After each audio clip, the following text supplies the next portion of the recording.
सर्वांना नमस्कार. मी संतोष कुलकर्णी पुन्हा एकदा माझ्या यूट्यूब चॅनलवर आपल्या सर्वांचं हार्दिक हार्दिक स्वागत.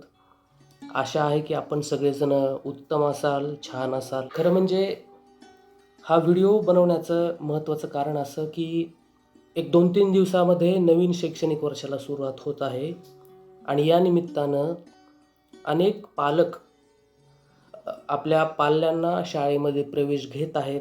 त्यामध्ये इयत्ता पहिलीमध्ये प्रवेश घेणाऱ्या विद्यार्थ्यांची संख्या लक्षणीय असते आणि अशा वेळी पालकांना प्रश्न पडतो की आपण कोणत्या शाळेमध्ये आपल्या पाल्यांना प्रवेश घेतला पाहिजे. कारण आपल्या अवतीभोवती जाहिराती करणाऱ्या अनेक शाळा आहेत, शिक्षण संस्था आहेत. अर्थात जाहिरात करणं हे काही गैर नाही, परंतु त्यातून आपल्या पाल्यासाठी आणि आपण त्याच्यातले गुणवैशिष्ट्ये ओळखून कुठल्या क्षेत्रामध्ये आपण त्याला जास्तीत जास्त पुढं नेऊ शकतो याचा दूरगामी विचार करून, या सगळ्यांचा एकत्रित विचार करून आपण आपल्या पाल्याला कुठल्या शाळेत प्रवेश घेतला पाहिजे याच्याविषयी काही पालकांच्या मनामध्ये संभ्रमावस्था असते. एक शिक्षक या नात्याने माझ्या आजूबाजूला जी काही लोक आहेत त्यांनी मला विचारलं की शाळेत प्रवेश घेत असताना कुठल्या गोष्टींचा विचार करायला हवा, कोणत्या शाळेमध्ये आपण आपल्या पाल्याला प्रवेशित करायला हवं. तर त्या सर्वांसाठी हा आजचा व्हिडिओ असणार आहे. खरं म्हणजे मला नेहमी असं वाटतं की शाळा आणि घर हे 2 बिंदू आहेत आणि या बिंदूंना जोडणारा एक सेतू आहे, त्याचं नाव आहे विद्यार्थी. शाळा आणि घर अर्थात आई वडील आणि त्याचे पालक, घरातील कुटुंबीय इतर, आणि दुसरा घटक म्हणजे शाळा, यांना जोडणारा एक बिंदू किंवा एक सेतू ज्याला आपण म्हणू तो म्हणजे विद्यार्थी असतो. आणि तो सेतूही असतो आणि त्या सेतूवरून मार्गक्रमण करणारा एक व्यक्ती देखील असतो. त्याला रोज त्या दोन्ही बिंदूंमधलं अंतर पूर्ण करायचं असतं आणि या दोन्हीच्या दरम्यान असतानाच त्याचं आयुष्याचं आणि खास करून विद्यार्थी अवस्थेमधलं जीवन सुरू असतं. तर हे दोन्ही बिंदू सक्षम असणं, परस्परांना पूरक असणं फार महत्त्वाचं आहे असं मला मनापासून वाटतं. मी मराठीमध्ये एक फार छान वाक्य एकदा वाचलं होतं. ते असं होतं की गुरु, गुरुकुल आणि गुरुबंधू या तिघांचा सहवास म्हणजे खरं शिक्षण. माणसाला जे खरं शिक्षण मिळतं ते गुरु, गुरुबंधू आणि गुरुकुल. गुरु म्हणजे अर्थात शिक्षक, गुरुबंधू याचा अर्थ आपले मित्र, वर्गातले मित्रमैत्रिणी, आणि गुरुकुल म्हणजे अर्थात शाळा. या तिघांचा सहवास ज्यावेळेस त्या विद्यार्थ्यांना मिळतो त्यावेळेसच खऱ्या अर्थाने त्याच्या व्यक्तिमत्वामध्ये बदल घडतात. त्याच्यामुळं कुठल्याही व्यक्तीच्या आयुष्यामध्ये शाळेचं महत्त्व खूप मोठं आहे हे आपल्या सर्वांना ज्ञात आहे.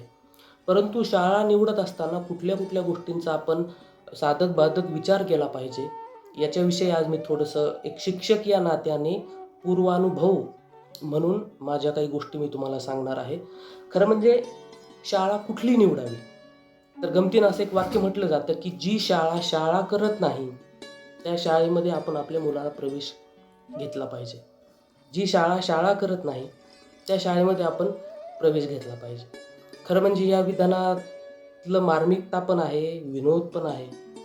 परंतु मला असं वाटतं की शाळा हे विद्यार्थ्यांच्या व्यक्तिमत्वाला आकार देणारं एक ठिकाण आहे आणि त्याच्या बुद्धीचा, मनाचा आणि एकंदरीतच व्यक्तिमत्वाचा विकास होत असताना त्या गोष्टी त्या शाळा नामक संस्थेमध्ये सर्व समाहित आहेत का याचा एकदा काळजीपूर्वक विचार पालकांनी करणं खूप आवश्यक आहे असं मला असं वाटतं.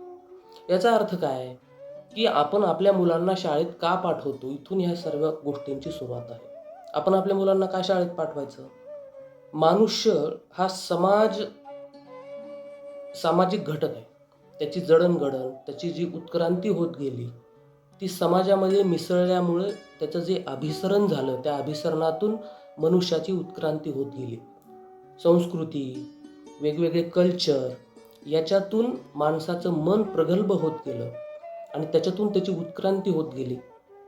आणि ही उत्क्रांती होत असताना त्या त्या काळाला अनुसरून माणसाला या सर्व गोष्टी ज्ञात असणं आणि त्यांनी त्याचं आयुष्य अत्यंत आनंददायी पद्धतीनं जगणं हा त्याचा अधिकार आहे.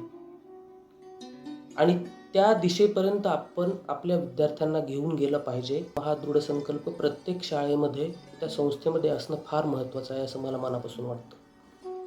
मार्क ट्विन हे एक फार मोठे विचारवंत होऊन गेले. त्यांचं एक फार मार्मिक वाक्य मला ते नेहमी आवडतं. ते एकदा असं म्हणाले, की मी माझ्या शालेय वयातच माझी शाळा सोडून दिली, कारण ती माझ्या शालेय शिक्षणाच्या फार आड येत होती. मी माझी शाळा सोडून दिली कारण ती माझ्या शालेय शिक्षणाच्या आड येत होती. याचा अर्थ असा, की विद्यार्थ्याला त्याच्या आनंदापासून वंचित करणारा कुठलेही बॅरियर हे शाळा आणि त्या विद्यार्थ्यांच्या मध्ये नसले पाहिजे. त्याला आनंददायी पद्धतीनं त्याचं जीवन, त्याचा बाल्यकाळ हा उपभोगता आला पाहिजे आणि याची खातरजमा त्या शाळेने करणं फार महत्त्वाचे आहे असं मला वाटतं. कारण विद्यार्थी ज्यावेळी शाळेमध्ये प्रवेश घेतो, आणि आमचा हा दरवर्षीचा अनुभव आहे, की ती विद्यार्थी खूप घाबरलेले असतात, त्यांच्या मनात अनेक प्रश्न असतात आणि वावरत असताना त्यांच्या मनात अनेक संकोच असतात. तर या संकोचातून, या भीतीतून, या वातावरणातून त्याची मुक्तता होणं फार महत्त्वाचं आहे. आणि खास करून पहिलीच्या मुलांना तो एक विश्वास, ती एक आपुलकी आणि प्रेम देणं फार महत्त्वाचं आहे आणि ते त्या शाळेमध्ये आहे का हे फार महत्त्वाचं आहे. कारण ज्यावेळेस नवीन विद्यार्थी शाळेमध्ये प्रवेश घेतो, त्यावेळेस प्रवेश घेत असताना आणि प्रवेश घेतल्यानंतर सुद्धा विद्यार्थ्याला धाक लावण्यापेक्षा त्याला प्रेम देणाऱ्या शिक्षकाची फार गरज आहे असं माझं वैयक्तिक मत आहे. खरं म्हणजे शालेय पातळीवर विद्यार्थ्याला प्रेम देणाऱ्या शिक्षकाचं महत्त्व तर कधीही कमी होणार नाही. परंतु सुरुवातीच्या कालखंडामध्ये त्याच्या भावविश्वाला अनुकूल भूमिका घेत त्याला प्रेमाची, मायेची सावली देणारा शिक्षक आणि ती शिक्षण संस्था असणं फार महत्त्वाचं आहे. आणि इथून तुम्ही शाळेचं मूल्यमापन खऱ्या अर्थाने सुरू करू शकता, की त्या शाळेतले शिक्षक कसे आहेत, त्यांचं बालमानसशास्त्र कसं आहे, शाळेतलं त्यांचं व्यवस्थापन कसं आहे, विद्यार्थ्यांकडे पाहण्याचा त्यांचा दृष्टिकोन कसा आहे. शाळेच्या भौतिक सुविधांपेक्षाही त्या शाळेतला महत्त्वाचा घटक जर कुठला असेल तर तो शिक्षक आहे. त्या शिक्षकाची स्वतःची जडणघडण, त्याचे विचार, शिक्षणविषयक त्याचा दृष्टिकोन, शिक्षण क्षेत्रात त्यांनी केलेले नाविन्यपूर्ण काही प्रयोग आहेत का, आणि ते कशा पद्धतीनं शाळा पातळीवर राबवले जातात, आपली जी सण संस्कृती आहे याचं प्रतिबिंब त्या शाळेमध्ये दिसतं का, याच्यातून विद्यार्थ्यांना ते संस्कार नकळतपणे रुजवले जातात का, विद्यार्थी मनमोकळेपणे वावरतात का, प्रश्न विचारतात का, या सगळ्या गोष्टींचा विचार शाळेत प्रवेश घेण्यापूर्वी पालकांनी जरूर करायला पाहिजे असं मला असं वाटतं. म्हणजे शाळेला भव्य इमारत आहे, शाळेचा युनिफॉर्म अतिशय उत्तम आहे, मुलं शाळेत गाडीने जातात, हे सर्व बाह्य लक्षणं झाली आणि ते काय असणं गैर नाही, ते चांगली गोष्ट आहे. परंतु त्या पलीकडे जाऊन विद्यार्थ्याच्या मनाचा, बुद्धीचा विकास आणि त्या विकासाला पोषक वातावरण त्या शाळेमध्ये आहे का याचा विचार करणं खूप महत्त्वाचं आहे. बदलत्या काळानुसार तंत्रज्ञानाचा त्या शाळेमध्ये कशा पद्धतीने वापर केला जातो, ते तंत्रज्ञान विद्यार्थ्यांना हाताळण्यास दिलं जातं का, त्याबद्दल विद्यार्थ्यांना काही धडे दिले जातात का, हे सगळ्यात महत्त्वाचं आहे. दुसरी महत्त्वाची गोष्ट अशी, की आपल्या अवतीभोवती ज्या सर्व समस्या आहेत, या समस्येची उकल करण्याची क्षमता शाळा नामक संस्थेमध्ये आहे.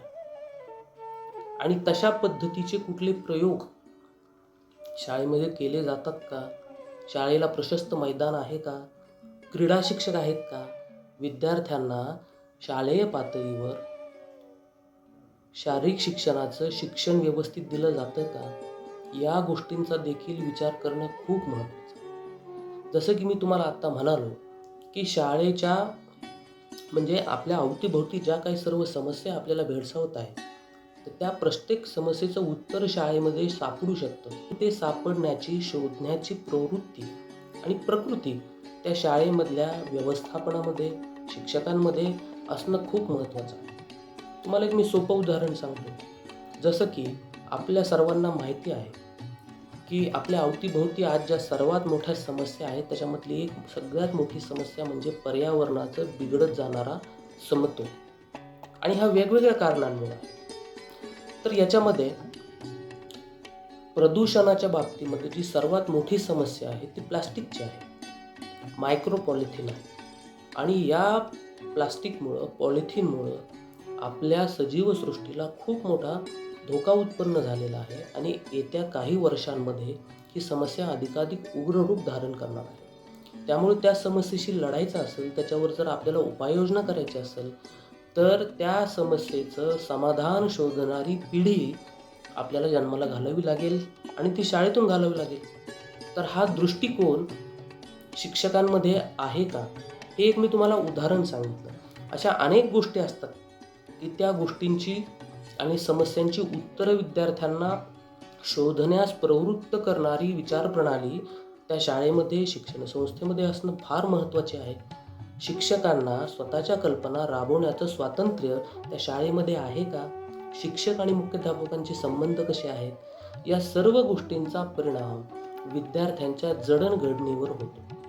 म्हणजे तुम्ही ज्यावेळेस तुमच्या मुलांना शाळेमध्ये प्रवेश घेता, तर प्रवेश घेत असताना या सर्व गोष्टींचा बारकाईने विचार करा.